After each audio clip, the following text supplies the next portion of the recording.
আমাৰ গাঁৱৰ মানে আমাৰ ঘৰৰ লগত এই আমাৰ বিহাৰী মানুহ আছে বাবুলাল হৰিজন। তেওঁ নতুনকৈ মাটি কিনি ঘৰ বনাই আছিলে। ঘৰ বনাই থকাতে তেওঁৰ ঘৈণীয়েকৰ বেলেগ ল'ৰাৰ লগত সম্পৰ্ক আছিলে, বিহাৰৰ ল'ৰা জানিব পাৰিছোঁ। কিন্তু তেওঁ সেই ষড়যন্ত্ৰত তাৰমানে এই দুখীয়া মানুহ অলপ মাটি কিনি পেলাই ঘৰ বনাই আছে, তাৰ সম্পত্তি বা আৰু তেওঁৰ ল'ৰাৰ লগত সম্পৰ্ক আছে।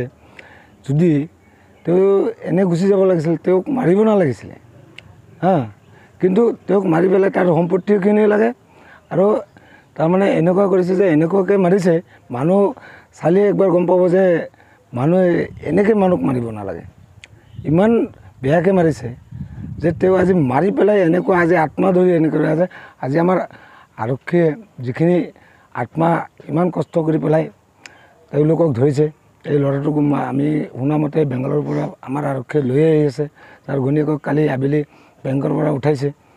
সেইকাৰণে আমি এইটোৱে খোজোঁ যে আইনৰ হেৰিত যে তেওঁলোকক যাতে ফাঁচি হয়, আৰু এইটো চাই যাতে মানুহ বুজি পায় যে এনেকুৱা কৰিলে কি হ'ব, পৰৱৰ্তী শাস্তি কি হয়। নহ'লে আৰু আগন্তুক দিনত এনেকুৱা হেৰি হৈয়ে থাকিব।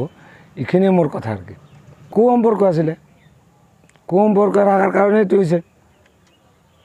এইখিনিয়ে তাৰমানে মোৰ কথা আৰু নহয়, পৰকীয়া প্ৰেম তেওঁলোকৰ সম্পত্তি লোভত, আৰু তেওঁলোকৰ পৰকীয়া প্ৰেম যে তেওঁক মাৰি পেলালে তেওঁৰ সম্পত্তিখিনি পাম।